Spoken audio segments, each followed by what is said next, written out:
Praise the Lord. സ്നേഹമുള്ളവരെ, യേശു നമ്മുടെ പാപപരിഹാര ബലിയാണ്. എഫേസോസ് 2:1 വിശുദ്ധ പൗലോസ്ലീഹ പറയുന്നു, അപരാധങ്ങളും പാപങ്ങളും മൂലം ഒരിക്കൽ നിങ്ങൾ മൃതരായിരുന്നു. അപ്പോൾ ആത്മാവിൽ മരിച്ചവരായ നമുക്ക് ജീവൻ നൽകുവാൻ വേണ്ടിയാണ് യേശുനാഥൻ ഈ ഭൂമിയിലേക്ക് വന്നത്. രക്തം ചിന്താതെ പാപമോചനമില്ല.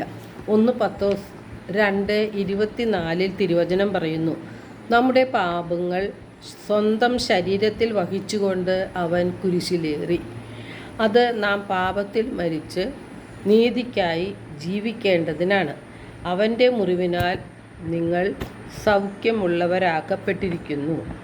2 കൊറിന്തോസ് 5:15 വിശുദ്ധ പൗലോസ്ലീഹ പറയുകയാണ്, ജീവിക്കുന്നവർ ഇനിയും തങ്ങൾക്ക് വേണ്ടി ജീവിക്കാതെ തങ്ങളെ പ്രതി മരിക്കുകയും ഉയർക്കുകയും ചെയ്തവന് വേണ്ടി ജീവിക്കേണ്ടതിനാണ് അവൻ എല്ലാവർക്കും വേണ്ടി മരിച്ചത്. നമ്മെ രക്ഷിക്കുവാൻ വേണ്ടിയാണ് ദൈവം സ്വപുത്രനെ ഭൂമിയിലേക്ക് അയച്ചത്. യോഹന്നാൻ 3:16 തിരുവചനം ഇപ്രകാരമാണ് പറയുന്നത്, എന്തെന്നാൽ അവനിൽ വിശ്വസിക്കുന്ന ഏവനും നശിച്ചു പോകാതെ നിത്യജീവൻ പ്രാപിക്കുന്നതിനു വേണ്ടി തൻ്റെ ഏകജാതനെ നൽകാൻ തക്കവിധം ദൈവം ലോകത്തെ അത്രമാത്രം സ്നേഹിച്ചു. ദൈവം തൻ്റെ പുത്രനെ ഈ ലോകത്തിലേക്ക് അയച്ചത് ലോകത്തെ ശിക്ഷയ്ക്ക് വിധിക്കാനല്ല, പ്രത്യുത അവൻ വഴി ലോകം രക്ഷ പ്രാപിക്കാനാണ്. രക്ഷ പ്രാപിക്കുക എന്ന് പറഞ്ഞാൽ നാം നിത്യജീവൻ നേടിയെടുക്കുക എന്ന അർത്ഥം. എന്താണ് നിത്യജീവൻ? യോഹന്നാൻ 17:3 തിരുവചനം പറയുന്നുണ്ട്, ഏക സത്യദൈവമായ അവിടത്തെയും അങ്ങയച്ച യേശു ക്രിസ്തുവിനെയും അറിയുക എന്നതാണ് നിത്യജീവൻ. ദൈവത്തെയും ദൈവപുത്രനായ യേശുവിനെയും അറിയുമ്പോഴാണ് നമുക്ക് വേണ്ടി മരിച്ച യേശുവിന് വേണ്ടി ജീവിക്കണം എന്ന ഒരു ബോധ്യം നമുക്കുണ്ടാകുന്നത്. ഈ ബോധ്യം നമുക്ക് നൽകുന്നത് പരിശുദ്ധാത്മാവാണ്. പരിശുദ്ധാത്മാവ് നമ്മെ ശക്തിപ്പെടുത്തുകയും ധൈര്യപ്പെടുത്തുകയും ചെയ്യും.